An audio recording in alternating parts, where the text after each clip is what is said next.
On the morning of March 25, 1945, General George S. Patton pulled a 24-year-old tank officer aside at 4th Armored Division headquarters and gave him an order that, on paper, sounded like a straightforward rescue mission. Take a small task force 50 miles behind German lines and liberate a prisoner of war camp holding several hundred American officers. What Patton didn't fully explain was who, specifically, he most wanted brought home. 3 days later, that task force had been wiped out, most of its men dead, wounded, or captured, every vehicle destroyed, and the man it was quietly sent to rescue was still sitting in the camp, shot by his own would-be liberators during the very rescue meant to bring him home. This is the story of Task Force Baum, one of the most controversial missions George Patton ever ordered in his entire wartime career, and the question that has followed it ever since. How much of it was really about the mission, and how much was about family? By March 1945, Oflag xiii-b, a German prisoner of war camp near the town of Hammelburg, held well over 1,000 American officers, alongside several thousand Serbian officers held in a separate but adjacent compound, a population that had grown dramatically in just the past few weeks as Germany scrambled to consolidate prisoners away from the advancing Soviet army in the east. Many of the Americans had arrived only weeks earlier, after a brutal forced march of more than 300 miles across a collapsing Germany in the dead of winter, evacuated from a camp in Poland to keep them out of reach of the Soviets, walking for 7 straight weeks through freezing conditions with barely adequate food or shelter. Among the exhausted men who staggered into Hammelburg that March, having survived that march on top of nearly 2 years of captivity already, was Lieutenant Colonel John K. Waters, Patton's own son-in-law, married to his eldest daughter Beatrice, and a prisoner of the Germans since his capture at the disastrous Battle of Kasserine Pass in Tunisia, nearly 2 years earlier, one of the U.S. Army's first and most humiliating defeats against German forces in the entire war. When Patton learned that American officers, quite possibly including Waters, were being held at Hammelburg, and that his own Third Army was pushing close enough to reach the camp, he ordered a rescue mission assembled almost immediately, moving with a speed that some of his own staff found unusual even for a commander known for acting fast. His own subordinates pushed back hard. Lieutenant Colonel Creighton Abrams, the officer who would later have an entire generation of American tanks named after him, was among those who argued that a raid this deep behind enemy lines needed a full combat command, hundreds more men and armor than Patton was willing to commit to a single objective this far from friendly lines. Patton overruled the objections and kept the force deliberately small. Roughly 300 men, 10 Sherman tanks, a platoon of light tanks, dozens of half-tracks, and a handful of assault guns and jeeps, placed under the command of a battle-hardened young officer from the 4th Armored Division named Captain Abraham Baum. Baum, a former pattern cutter for women's blouses in civilian life who'd already been wounded once by shrapnel at Normandy and had spent the month since proving himself one of the division's most capable young officers, was told the objective was straightforward. Get in, liberate the camp, get out, and bring back everyone you can carry. He wasn't told, at least not officially, that the mission's most important target might be family, and later admitted his first reaction to being summoned personally by Patton for the assignment was simple confusion about why a 3-star general would hand him orders directly at all. The evidence that Patton knew exactly who he was trying to rescue is hard to read any other way, no matter how the mission was officially justified up and down the chain of command. On the same day the task force departed, Patton wrote a letter to his wife that referenced Waters being held at the camp.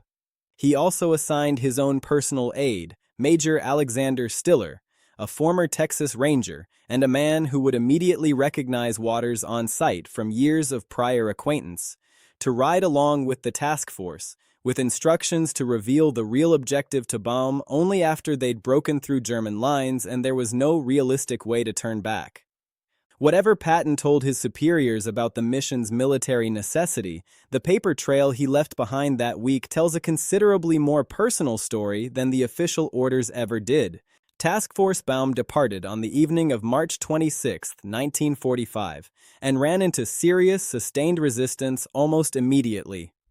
Fighting through the town of Schweinheim against German Home Guard militia armed with shoulder-fired anti-tank weapons, Baum's column pushed forward with enough aggression that German command mistook the raid for the spearhead of a full American offensive rather than a single reinforced company operating alone, deep behind their own lines, a misreading that, ironically, worked briefly in the task force's favor by drawing a confused, scattered response rather than a single concentrated counterattack. That confusion bought Baum some room to maneuver, but it didn't buy him an easy road. Fighting continued through the night and into the following day, the task force working without reliable maps through unfamiliar German countryside in the dark, losing vehicles and men to ambushes at nearly every crossroads and stretch of open road, the column growing steadily smaller with each engagement even as it continued to push deeper into enemy territory. The worst of it came just short of Hammelburg itself, where a veteran German anti-tank unit, equipped with heavily armored Elefant tank destroyers mounting powerful 88mm guns, vehicles that could destroy a Sherman tank from ranges American gunners could barely return fire at Aide, caught Baum's column in the open along the highway leading to the camp and destroyed several more tanks and half-tracks before breaking off the engagement and withdrawing. By the afternoon of March 27th, when what remained of Task Force Baum finally reached O-Flag xiii-b, barely half the original force was still in any condition to fight, the rest already dead, wounded, or too exhausted from more than 12 hours of continuous combat to continue. Baum ordered his surviving tanks to smash through the camp's perimeter fence. Guards scattered or surrendered. A handful resisted. And in the chaos and gunfire that followed, some of Baum's own men, unable to distinguish friend from foe in the confusion of smoke and unfamiliar uniforms, mistakenly fired into the section of the camp holding the Serbian prisoners, killing several Allied POWs who had nothing to do with the fighting at all. A tragic, largely forgotten footnote to a mission that was already going wrong in nearly every other way.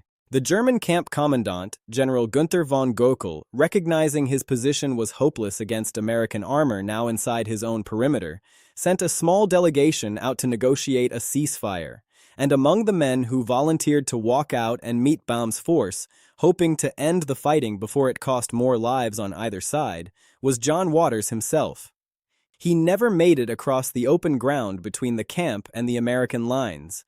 A German guard, stationed somewhere along that stretch and never told a ceasefire delegation was underway, opened fire on the approaching group before anyone could explain what was happening or wave them off. Waters went down, seriously wounded, and was carried back into the camp to be treated by Serbian doctors held prisoner there. Shot, in the end, not by an enemy trying to keep him captive, but in the chaos of his own rescue, by a soldier on the same side as the men who'd fought for 3 days to reach him. What Baum found, once the shooting stopped, made the mission's entire premise collapse in an instant, revealing just how badly the original planning had underestimated what he was actually being sent to accomplish. Instead of the roughly 300 American officers he'd been told to expect, the camp held well over 1,000, plus thousands more Serbian prisoners in the adjoining compound, a population his shattered task force, down to a fraction of its original vehicles after 3 days of continuous fighting, had no realistic way to transport anywhere at all. Baum made the only call he could. Only the most senior officers would be given seats on the surviving vehicles. Everyone else could try to walk out toward American lines roughly 50 miles to the west, or take their chances remaining at the camp. Most of the prisoners, weakened by years of captivity and the brutal winter march that had brought many of them to Hammelburg in the first place, chose to stay rather than risk a 50-mile walk through active German-held territory. Waters, badly wounded and unable to be moved at all, stayed behind by necessity rather than choice. What was left of Task Force Baum pulled out after dark, loaded with as many liberated prisoners as the remaining vehicles could carry, and tried to fight its way back to American lines through the same hostile territory it had just fought its way in through. It didn't make it. German forces, alerted now to exactly where the column was and how weak it had become, surrounded it the following day and finished what the fighting on the way in had started. Every vehicle Task Force Baum had brought into Germany, every tank, every half-track, every jeep, close to 60 vehicles in total, was destroyed or abandoned in the fields and roads around Hammelburg. Baum himself was wounded a second time, shot while trying to escape on foot into the surrounding woods after his own vehicle was knocked out, and captured shortly afterward by German Home Guard troops combing the area for survivors. Of the roughly 300 men who had set out 3 days earlier, only a small handful made it back to American lines on their own power. The rest were killed, wounded, or taken prisoner. Men who had gone in to liberate a POW camp and ended up prisoners themselves, joining the very population they'd been sent to rescue. There was one genuinely strange twist buried inside the disaster. Because Waters had been wounded too badly to be moved, he wasn't among the prisoners the Germans marched further east away from advancing Allied lines in the days that followed the failed raid. A fate that befell many of the men left behind at Hammelburg, forced into yet another grueling march deeper into a collapsing country. His wound, ironically, kept him in place long enough for real liberation to catch up with him instead. On April 5, 1945, just over a week after Task Force Baum's destruction, American forces reached Oflag 13B and freed everyone still there, Waters and Baum both, though the unit that finally accomplished it wasn't Patton's Third Army at all. Hammelburg technically sat inside the assigned operational area of a different American force entirely, General Alexander Patch's 7th Army, meaning Patton's raid had not only failed, it had been launched into territory that wasn't officially his Third Army's to operate in. Patton visited both men in the hospital afterward and personally pinned the Distinguished Service Cross on Baum's uniform as he lay recovering from his wounds. He had reportedly promised Baum the Medal of Honor if the mission succeeded, a promise that quietly evaporated once the mission failed as badly as it did, since a Medal of Honor recommendation would have triggered a formal investigation into exactly how and why the raid had been ordered in the first place. Scrutiny Patton had every reason to avoid given what his own letters already revealed. When Baum, still recovering in his hospital bed, told Patton directly that he found it hard to believe the general would have sent 300 men on a mission that dangerous just to rescue one relative, Patton reportedly answered him flatly and without hesitation, "That's right, Abe. I wouldn't have." The paper trail he'd left behind, the letter to his wife written the very day the task force departed, the personal aide sent along specifically to identify Waters on site, suggested otherwise, and Baum himself never fully believed the denial. Patton never fully disowned the mission, even as its cost became clear in the weeks that followed. Reflecting on the entire European campaign afterward, he conceded that the one real mistake of his career had been sending too small a force to take Hammelburg, a strange kind of regret that acknowledged the raid's failure in scale while stopping well short of questioning whether it should have been launched at all on borrowed authority into someone else's sector, for reasons he never fully admitted to publicly. General Eisenhower, informed of what had happened, was reportedly furious at a subordinate commander risking 300 men and an entire task force's worth of armor on an unauthorized raid outside his own assigned territory, at a moment when every available unit was needed for the actual collapse of the German front already underway. The full story didn't reach the American press until weeks later, by which point the final collapse of Nazi Germany had filled every front page, and Task Force Baum's disastrous ending slipped by with far less public scrutiny than it might otherwise have received had it happened at almost any other point in the war. Task Force Baum remains, more than any other single episode of Patton's war, the moment his own men paid the price for a decision that looked less like military necessity and more like family loyalty, dressed up in the language of a combat order. 300 soldiers went 50 miles behind enemy lines under orders that told them almost nothing about why they were really there, following a commander whose judgment they had every reason to trust after years of victories, into a mission that history has judged far more harshly than Patton himself ever did.